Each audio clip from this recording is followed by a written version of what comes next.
জনাব ববি হাজ্জাজ, একটা বিষয় একেবারেই স্পেসিফিক করে যদি বলি যে আপনারা, আমি কাউকে ছোট করছি না, আপনারা যারা জুলাই অভ্যুত্থান নেতৃত্ব দিয়েছেন, আপনাদের ডাকে সাড়া দিয়ে যে সাধারণ মানুষগুলো জীবন দিল একেবারে, কিন্তু সমন্বয়কদের মারা যাওয়ার নজির খুব বেশি নাই, আপনাদের নেতাদের মারা যাওয়ার নজির খুব বেশি নাই, মারা গেছে রিক্সাওয়ালারা। মঞ্জু ভাই যেটা বলছেন যে বস্তিতে থেকে আমাদেরকে তো মারার জন্য গুলি করেছে, আমাদেরকে তো ধরেন পুলিশ খোঁজার জন্য। আমি সেটাই বলছি, আপনাদের ডাকে আপনাদের নেতৃত্বে যে সাধারণ মানুষগুলো আসলো, যে বৈষম্যহীন সমাজ ব্যবস্থা আপনারা গড়বেন এইরকম একটা আকাঙ্ক্ষা নিয়ে যারা আসলো, সেটা কি শুরু করতে পেরেছি আমরা বাংলাদেশে? ওকে ওকে, এটা শুরু করতে পেরেছি, শুরু করছি, শুরু করে কোথায় যাব? প্রথমত জনগণ আমাদের অনেকে ডাকে এসেছে, ডাকও অনেকে দিয়েছে, আমি ডাকও এখানে ভাগ করছি না, আমি জাস্ট বলছি মানে ডাকও অনেকে দিয়েছে। মঞ্জু ভাই যে জিনিসটা পরিষ্কার করতে চেষ্টা করছিলেন, দেখেন আমরাও কিন্তু অনেক বড়ভাবে আহত হয়েছি, আরো 10 বছর আগে থেকে আহত হচ্ছিলাম, এবং জুলাইতে যে আমাদের উপরে অনেক বড় ধরনের প্রচেষ্টা হয়নি অনেক কিছু তা না। যেমন মনে করেন মঞ্জু ভাইকে যদি উনি অ্যারেস্টেড হয়েছিলেন, যেইভাবে যেইখান থেকে ওনাকে অ্যারেস্ট করেছে ওইখান থেকে না করে অন্য কোনো কোথাও থেকে যদি অ্যারেস্ট করা হতো, তাহলে অ্যারেস্ট আসলে হতো এটা আমরা শিওর না, কিন্তু ওনাকে জীবিতভাবে আমরা ফেরত পেতাম এটা আমরা শিওর না। কিন্তু আমি যে গুম করে ফেলতে পারতাম, ওটাই মানে আমরা শিওর না, আমি ওটাই বলছি যে যেই জায়গা থেকে অ্যারেস্ট হয়েছে ওই জায়গা থেকে না অন্য কোথাও থেকে যদি হতো তাহলে এক্স্যাক্টলি কি হতো আমরা কিন্তু আদৌ জানি না। আমার উপরে যে আক্রমণ হচ্ছে, এই আক্রমণে আর কি হতে পারতো আমরা জানি না। সো আমরা যারা বেঁচে আছি আল্লাহর অশেষ রহমত, হ্যাঁ আমরা বেঁচে আছি, যারা নিহত হয়েছেন তাদের জন্য অবভিয়াসলি আমরা সারাক্ষণ দোয়া করছি, কারণ তারা আমাদের সহকর্মী ছিলেন, সহযোদ্ধা ছিলেন। হ্যাভিং সেড দ্যাট, বৈষম্য, দেখেন বৈষম্যর যে জিনিসটা আমি কয়েকটা এক্সাম্পল দিয়ে একটু বলি। হ্যাঁ, একটা হলো যে এই সরকারের সাথে যারা আছেন, অন্তর্বর্তীকালীন সরকার দিয়ে শুরু করি, অন্তর্বর্তীকালীন সরকারের সাথে যারা আছেন তারা একটা বৈষম্য সৃষ্টি করেছেন। কিভাবে সৃষ্টি করেছেন? তারা অনেকেই আপনি দেখবেন যে এই সরকারের মেয়াদ শেষ হয়ে যাবার পর তারা যেই আর্থিক অবস্থানে বা যে আর্থসামাজিক অবস্থানে এই সরকারের দায়িত্ব নিয়েছিলেন তার থেকে অনেক গুণ ভিন্ন একটা অবস্থানে এই সরকারের দায়িত্ব ছাড়বেন। হ্যাঁ, সো মানে একটা বৈষম্য তারা তৈরি করেছেন।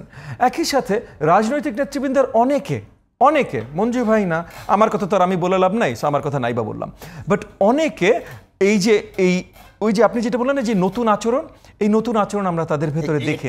নতুন আচরণের জায়গা থেকে আপনি যদি চিন্তা করেন যে আমরা দেখেছি, এবং এগেন আমাদের মহান মুক্তিযুদ্ধের পরও যে এটা দেখিনি তা না, মহান মুক্তিযুদ্ধের পর আমরা দেখেছি যে অনেকে যারা জীবন বাজি রেখে দেশ জাতির জন্য যুদ্ধ করেছেন ফিরে এসে সেম মানসিকতাটা দেখারটি অনেকে দেখিয়েছেন। মঞ্জু ভাই যেটা বললেন, বন্দুক জমা দিয়ে তারা রেগুলার জীবনযাপনে চলে গেছেন, আবার অনেকে ওই এলাকার দখলদারিত্ব শুরু করেছেন, অনেকে, এটা যেটা বাস্তবতা সেটা হয়েছে। আমরা এই আমলে এসে দেখেছি যে এই জায়গাটাও খুব বেশি চেঞ্জ হয়নি, এখন এটা আমাদের কালচারাল কিছু প্রবলেমস আছে।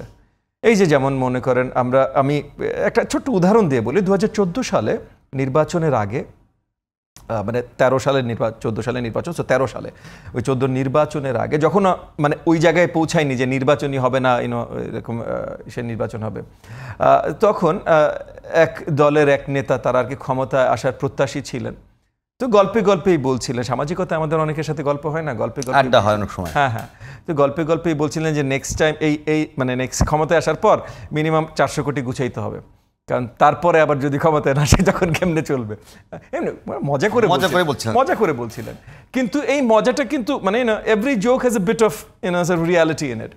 এই মজাটার এক্সাম্পলটা আমি কেন টানলাম, কারণ অল্প কিছুদিন আগে আরেকটা জায়গায় আরেকজন, সেম ব্যক্তি না, আরেকজন ব্যক্তি যারা এখন অনেকে মনে করছেন সরকারে আসতে পারেন, অনেকেই মানে এখন একটা দল না অনেক দল মনে করছেন সরকার আসতে পারেন, এরকম কোনো একটা দলের এক নেতা এখানে এগেন গল্পে মজা করেই বলছিলেন, বাট বলছিলেন টার্গেট 1000 crore, বুঝছেন?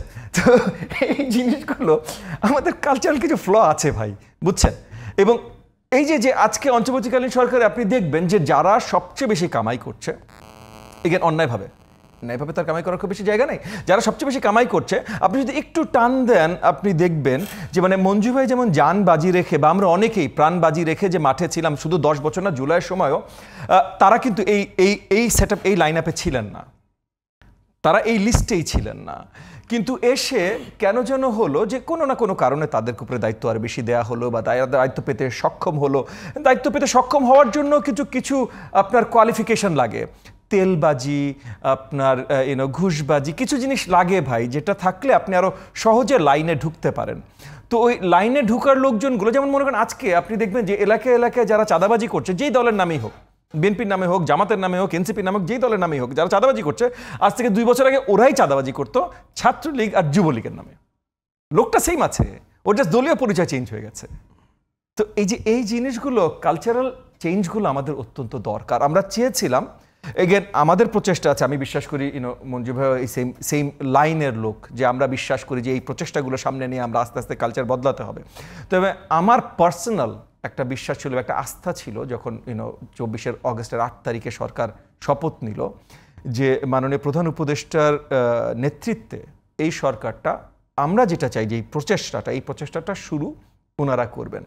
আনফর্চুনেটলি আমি দেখি না, যেমন even right now as we speak, মাননীয় প্রধান উপদেষ্টা দেশের মাটিতে নাই, উনি বিদেশি সফরে গেছেন।